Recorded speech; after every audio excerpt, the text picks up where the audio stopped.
বোলিংয়ে সদ্য সমাপ্ত নিউজিল্যান্ড সিরিজে দারুণ এক রেকর্ড গড়লেন শরীফুল ইসলাম। নতুন বলে দুর্দান্ত বল করা টাইগার এই পেসার কার্যকর ভূমিকা রেখেছেন ম্যাচের মধ্যভাগেও। টাইগারদের এই সিরিজ জয়ে অনবদ্য ভূমিকা রেখে কি কীর্তি গড়লেন পঞ্চগড়ের এই ক্রিকেটার, যাতে রীতিমতো শোরগোল পড়ে গেছে ক্রিকেট আঙ্গিনায়। সে কথাই জানবো এই প্রতিবেদনে।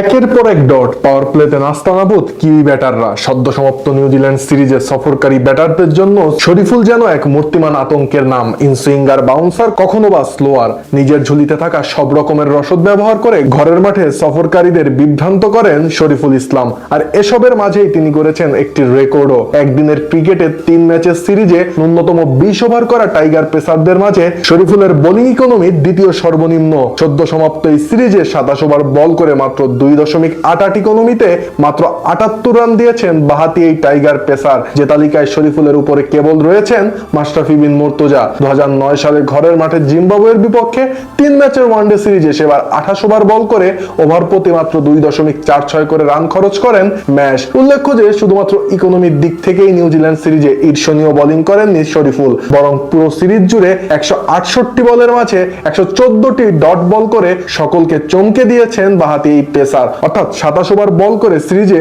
19 ওভারে কোনো রানই দেননি যুব বিশ্বকাপ জয়ী এই ক্রিকেটার। সিরিজ জুড়ে প্রায় 68% ডট বল আদায় করা এই পেসার বুঝিয়ে দিয়েছেন বল হাতে নিজের সেরা ছন্দে থাকলে প্রতিপক্ষকে কাবু করতে কতটা সিদ্ধহস্ত তিনি। এমনিতেও ঘরের মাঠে এই সিরিজটিতে বল হাতের দাপট দেখান টাইগার পেসাররা। নাহিদ রানা, মুস্তাফিজ ও শরীফুলদের বোলিং তবে রীতিমতো দিশাহারা হয়ে পড়ে সফরকারীরা। নাহিদ রানা 8 উইকেট শিকার করে সিরিজে সর্বোচ্চ সংখ্যক উইকেট শিকারী হয়ে সিরিজ সেরার পুরস্কার জেতেন। আর শরীফুল 3 ম্যাচে 5 উইকেট নিয়ে এ তালিকায় যুগ্মভাবে দ্বিতীয় অবস্থান দখল করেন। আর শরীফুল ইসলামের এমন রাজকীয় পারফরমেন্স কেবল পরিসংখ্যানের পাতায় লেখা থাকবে না, বরং এটি বাংলাদেশ ক্রিকেটের পেস বোলিং বিপ্লবের এক উজ্জ্বল দৃষ্টান্ত।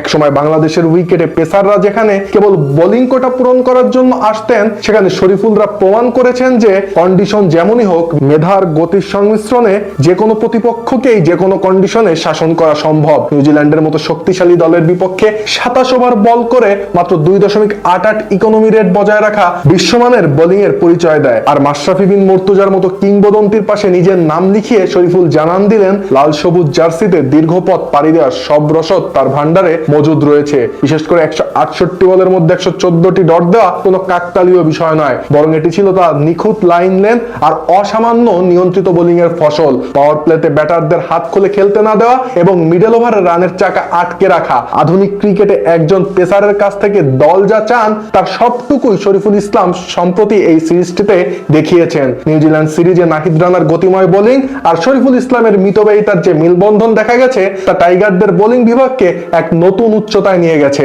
অভিজ্ঞ মুস্তাফিজের সাথে শরীফুলদের এই উত্থান বাংলাদেশের পেস ইউনিটকে আগের চেয়ে অনেক বেশি ভারসাম্যপূর্ণ করে তুলেছে। একই সাথে আশায় বুক বাঁধাচ্ছে টাইগার ক্রিকেটের ভক্ত সমর্থকদের।